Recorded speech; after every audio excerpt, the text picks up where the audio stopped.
Hi, everyone. So, I am here to give you the astrology of April 25th through May 4th. Um, this is a shift from last week. Last week ended very, very heavy. This week, it feels a lot lighter. It feels like we're getting that spark of inspiration. We're also entering into Beltane. And so that's the season of summer. So that's actually a really cool energy that I'm going to do a little ritual here for you guys to know to do that day. And so just be very open-minded. Astrology has their ebbs and flows, and there's sometimes they're funky, but sometimes they're awesome. If you want to go directly to the date of the week, go to the description part below. I have the timestamps, and I also have information on how to book an appointment with me, like readings, rituals, and also like actual healing sessions and stuff. So keep that in mind. So let's start with this Monday. Monday, April 28th, the moon is in Taurus and creates sextile in Saturn and Pisces. So this is actually very, very good because Pisces, the energy of conflict of the old, is being restricted with the energy of Saturn. The energy of the moon in Taurus is kind of pushing the agenda of expansion that you were like putting forth an effort to create in the future. Also, I see that because there is this sextile energy of um, Saturn and Pisces, be very mindful about your emotional and spiritual boundaries, right? They're asking you to be a little bit more disciplined as to people's, I want to say, psychic interruptions in your energy field. There are many people losing their shit because they are definitely losing their power and their authority and their abilities to do all the casting that they used to do before. And so um, these people will go for the low hanging fruit. So if you have a person that emotionally or spiritually drains you, just stay away from them. As a matter of fact, I feel like internally you're going to have like this internal automatic gear that you're just going to be like, no, thank you, and just stay away from people, not picking up their phone calls or not hanging out with them. It doesn't matter what they believe. And it's because you're keeping that spiritual boundary around you because you're pushing forth the agenda of change. Last week was heavy. You don't want to bring last week to this week. Okay. So now let's go to Tuesday. Tuesday, the 29th, the moon is in Gemini and does 6 points in Mars and Leo. Again, awesome. Gemini is the energy of communication. This is like that inner spark, the inner child waking up. You're curious. You want to open the doors to new people, new experiences, new things, new knowledge. The Mars and Leo energy will give you that extra pizzazz, whereas you're shiny, and people are going to be attracted to your energy. You're going to be authentic and also optimistic. So it's going to bring a lot of very positive changes. If you have a business or you're in social media active or whatever, this is a great day to promote your business, to promote the things that you have going on, all kinds of stuff, because literally it's like you are a magnet to positivity coming towards you. So use it for your benefit. Let's go to Wednesday. Wednesday the 30th, Venus enters the sign of Aries at 0 degrees. That's important because when something's at 0 degrees, it gives the most authentic version of that sign. And Aries at 0 degrees is the Emperor card 1000%. Okay. Um, the energy of Venus uh, will be in Aries until June 6th. Awesome. Because this energy is kind of creating you being the authority of yourself, the emperor, the active change agent, the fiery ability to change and create all kinds of positive things entering into your life, aligning to your heart. So you're authentically that. You can be able to draw stability, more money, more people, more opportunities, more. I'm telling you, it's like Tuesday and Wednesday is like a beautiful time to promote, to grow, to expand, to take risks, to take opportunities. Just be very mindful about the risks, okay? Um, and it is an energy where you are clearing out a lot of very positive, um, you're clearing out a lot of negative things so that positive things can enter your life. Now, mindful, and this is also because, you know, I'm not sure who's going to watch this video.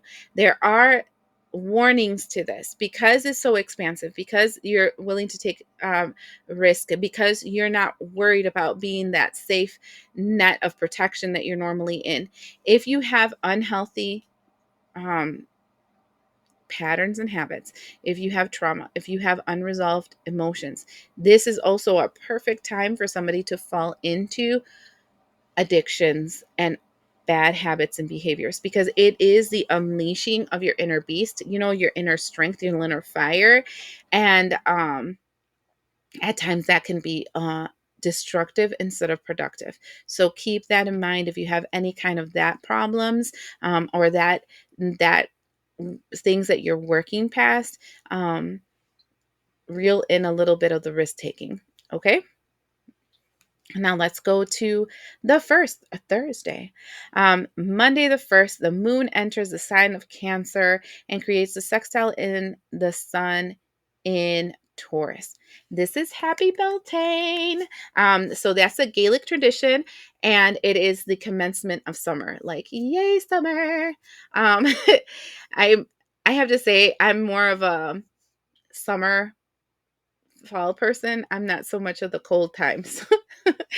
So, because it's Beltane, because we're introducing the summer, you know, we can do a ritual together. And what I think that we should be doing is like getting ourselves a little clay pot. Inside the little clay pot, I would get a magic marker or a Sharpie. And inside, I would write down something that I would desire to bring into my life. You know, something that I want to grow in my life: self esteem, good health, happiness, positivity, a job. You know, you could be materialistic on this, it doesn't matter. And then I would also look up some symbols that would um amplify the energy of that which you wrote. Now you fill it up, you do that whole thing, you buy yourself a flower, or a plant that manifests that which you are and you are desiring to bring forth. I personally would go online and determine the spiritual meaning behind the plant that you pick that's calling your attention. And that way you can see if it aligns to the energy that you would like. Um, then you can get some red ribbon and tie it in different areas of that plant so that it protects your desires and your dreams. And as it grows, you grow. So that means as you're attending the plant, you're attending your inner garden and your external garden to create the change that you want for your future. So that's what I would recommend for this May 1st, because yeah, it's a beautiful time where we're literally stepping into the light. Okay. Let's go to Friday. Friday the 2nd, is in conjunction. Venus in Aries is conjunct Neptune in Aries. Again, Aries. Okay. It creates a lot of fire. Then we have your inner desires, and then we have your subconscious desires, and all of it is mixing together like a cesspool of action. And be very careful this day, okay? Because what happens is that I have this card that says distorted desires, right? Sometimes we really want something, not because we want something, but because it's feeding a hidden hole in your matrix, like a hidden trauma or a hidden doubt or a hidden fear, something subconscious, right? A subconscious program that has been inside of you. And so Aries is not only igniting your passions, but it's also igniting the hidden things within you. And we might give a chance or an opportunity to somebody that we shouldn't, because we already closed the door to that person because we knew that person wasn't healthy, right? Um, sorry. We might open the door to something that we shouldn't open the door to. We might give opportunity to things that we wouldn't normally do it. And it's because it's more subconscious than it is conscious. Maintain healthy boundaries this day. When you have something, sorry, because all of a sudden I'm choking up, that you feel so drawn to, that you're just like, I don't know where this came from. I just absolutely love this person, or I just absolutely love this thing, and I don't know where it came from, but I really need it. Um, it might not be what it seems. Okay.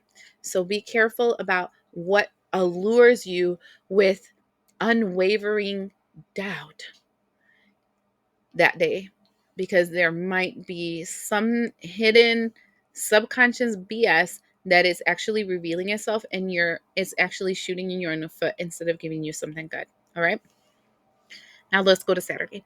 Saturday the 3rd, the moon enters Leo, creating a trine with Saturn in Pisces. This is good, okay? Because I like it when Saturn is in Pisces. It restricts the craziness of Pisces. And here's talking about discipline, and you're in disciplining your intuition, disciplining yourself. We have Leo, which is the leader. This is when you're going to do like a triangulation and return back to the situations that you were feeling the day before. And then seeing it for what they are, seeing why it was that you were so fascinated and loving of this thing, and then deciding, that's not for me. I just realized it. But the nice thing is, I call that love spells. When you need something so bad, you can't breathe. When you're stuck in a love spell, the way to break a love spell is to find out what door that person, place, thing, energy used to initiate that love spell. What is it giving you that you feel lack of? So subconscious stuff, unless you do hypnosis, and that's a suggestion. I do those. Unless you know your subconscious, you're not aware of certain things that are programmed inside of you from this life, from past lives, from trauma, from even good experiences, right? And so when we figure out what's hidden in our subconscious, we don't allow ourselves to fall into the same trap again. So that's why I'm telling you to triangulate back to that situation the day before. Why did you love that so much? What is it providing you? All right. So now let's go to Sunday. Sunday the 4th, Pluto retrograde in Aquarius begins until October 12th. Dun, dun, dun. Okay, I don't want to freak anybody out here, but Pluto retrogrades are a time of lessons, a period of initiations and trials. Okay. Um, Pluto, if you've been tried this whole time and you've been doing the work and whatever, Pluto retrograde sometimes brings a lot of really good stuff because, do good things, he gives you good things. But it just reminds me a lot of the energy of Hades.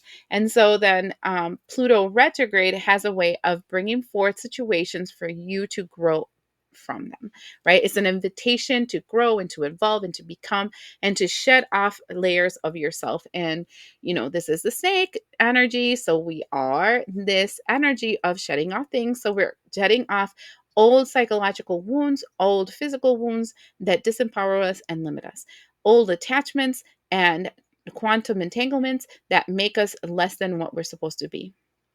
And this is why I'm telling you not to freak out, because it does become, it's like, there's Mercury retrograde, right? And then there's Pluto retrograde, which is like Mercury retrograde times 100. And Mercury retrograde only lasts about a few weeks. And this one, look at this. It starts May 4th and it goes all the way to October 12th. If something seems too good to be true from May 4th all the way to October 12th, it probably is, and it's probably a lesson. And so I usually like to take this period with a grain of salt and just ride the wave, right? Because honestly, Pluto does have a really good way of just like kicking bad habits out. You know, it has a way of removing limitations and then it opens the door. But it just doesn't feel that hot when it's happening. I would see like it's like May 4th through October 12th is a intensive inpatient therapy session where every single day you're sitting down in front of a therapist or you're doing group therapy and you're really delving deep into yourself. That's what I would say this whole time is. Okay. So take it like stride, smile about it. I think like whenever I'm going through periods like this, I just laugh a lot and I'm just like, this was stupid. And then I just laugh at myself because if you take yourself too seriously and the situation too seriously, you're going to go crazy. So take it with stride. Okay. I hope this helps you and we'll see you the next time.